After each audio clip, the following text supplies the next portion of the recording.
today. Hold up, we them boys. Dream team.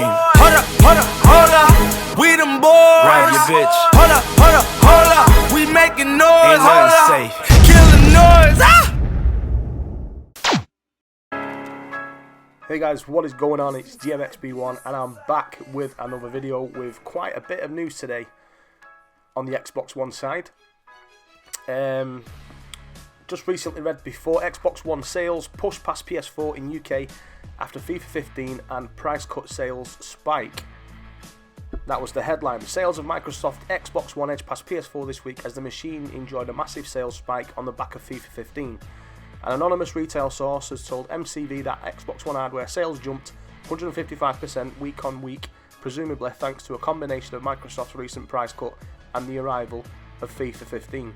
PS4 sales were up too, however jumping 80% with the help of a rival price cut of its own, but that wasn't enough to stop the Xbox One edging over so slightly ahead in hardware sales for the week.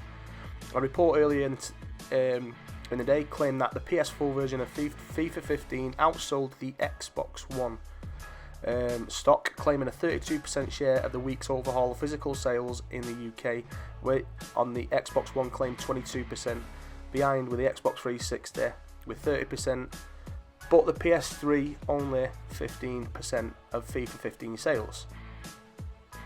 So this is quite a bit of good news for the Xbox side. You know, as you know today, the Xbox One console launched in China, and I've been seeing various pics on Twitter of these lines, these massive queues for this Xbox One console. Now, just let me say first, it is the only console released in the country after 14 years. So because there's no PS4 there, I'm not saying the PS4 would do better in China, but what I'm saying is it's good to see this. It's good for Microsoft. There are quite a few long lines for these, but it is their first gaming console in 14 years. Obviously Microsoft are going to call it a monumental day for the Xbox team, and it looks like gamers in China feel the same way. Long lines greeted the launch, and upon purchasing the Xbox one gamer reportedly yelled, "I finally get to play." So China banned foreign game consoles outright in 2000, citing the impact of video games on youth in the country, but an expansion of the Shanghai Free Trade Zone last year relaxed the rules. Microsoft is partnering on the launch with Bez TV, new media company, a subsidiary of China's Shanghai Media Group. It is a bit expensive though. It comes in at 3,699 yen. Now that is without the Kinect. That's about $600. So the launch gives the Xbox One a head start on the PlayStation 4 in China. The Sony console has jumped out to an early lead over the Xbox One in other parts of the world. Microsoft released the console after an unexplained delay of nearly a week, with 10 government-approved launch titles. They will be available initially in digital-only form before making them available on disc. Another 70 titles are in the pipeline for approval, according to the company. Now, on these titles, they will not get Call of Duty Ghosts. Call of Duty has been banned in the country. Obviously, you know what? Whether they get Battlefield 4, I've not heard nothing on Battlefield 4.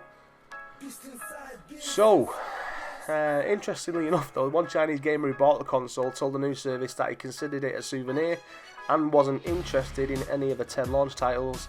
"I am waiting for Halo and Titanfall," he said. Now, if he's waiting for Titanfall, I'm sure that should have been as a launch title.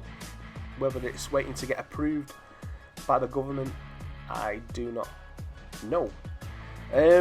Parts of Destiny's House of Wolves and Dark Below DLC content found on disc. Now, as you know, you got to buy this expansion pass for £35 in the UK. I'm not sure how much it is in the US.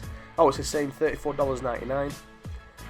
Now, are Bungie seriously fucking with us, or has this got something to do with Activision? Because this is like, you know, some people paid £150 for the special edition of the game, making it an expensive fucking game.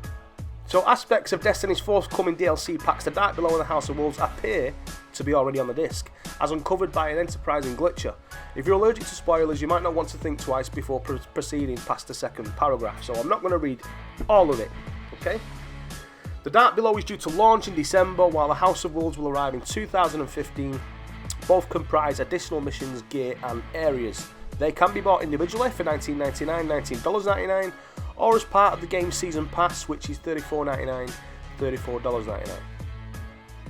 Now, some people paid $150, £150 for the Ghost Edition, which you get the expansion pass with it. Right? People who didn't, who just bought the original copy, will have to shell out another $35, £35 for this pass. When the DLC, what they're going to sell you, is already on the disc. According to the leaked footage, the Dark Below includes at least a couple of strikes, 1 raid, and 3 Crucible maps, while House of Wolves features at least 1 strike and a raid set in the Reef. Now, I want to know your thoughts on this, guys. Is this Bungie, Activision screwing us over? Are we in this age now where we just get screwed over for DLC anyway? I think it's a slap in the face. You know, I was on it a week and a half, and I've not been on it for about 3 or 4 days now. You know, just the same repetitive stuff you do and different things and that, you know. As you know, the loot cave got patched. I've noticed a lot of people not playing it now, so let us know your thoughts on that, guys. But it is already on the disc. Pro Evolution Soccer, you know, the debate, the resolution gate. Loads of videos dropped yesterday. The news come out that it was 720p, 60 frames per second on the Xbox One, which is similar to the PS3 version of the game. But today, PES European brand manager Adam Batte has issued an interesting update via Twitter about PES 2015. He's put on his tweet, which I'm going to post now, hopefully a website is keen to report 720p Xbox One issue picked this up. Image circulating has been taken down. Communicating with Microsoft, stay tuned. Now, is this them because of the hate they've got and the reaction they've got from Microsoft Xbox consumers? Or were they going to patch it anyway on release? We don't know. My feeling is now that they are going to patch the game up to 1080p. As you know, it's got the upscaler chip in there. But, you know, myself, I'm not going to damage control this. I am pro Xbox, but you know, when this fuckery there, it's got to be said. And I really think this was the Konami developers not giving a fuck about the Xbox.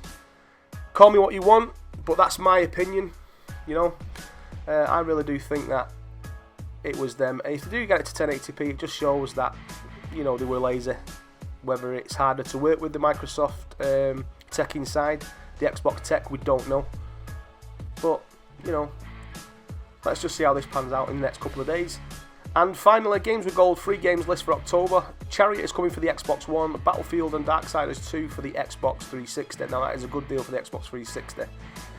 Chariot is the new idea Xbox game from Canadian developers Freema. It's a touch couch co-op platformer that can be played alone or with a friend. Players take role of a brave princess and her faithful fiancé as they manoeuvre the departed king's coffin on wheels through 25 levels set in 5 vibrant underground environments, with His Majesty's ghost giving them a piece of his mind every step of the way. Microsoft said, filled to the brim with emergent physics-based gameplay, Chariot offers hours of exciting exploration, fast-paced ride sequences and mountains upon mountains of loot. 360 gamers get a good deal on this side. This is the best one. They'll get Battlefield Bad Company 2 from October the 1st up until the 15th, and then Darksiders 2 from the 16th through to October the 31st. What a great game. Great game, Battlefield Bad Company 2. So that's all I've got for today, guys. So thanks for watching. If you want to leave a comment, rate, comment, like and subscribe, and as I always say, keep it gaming and peace out.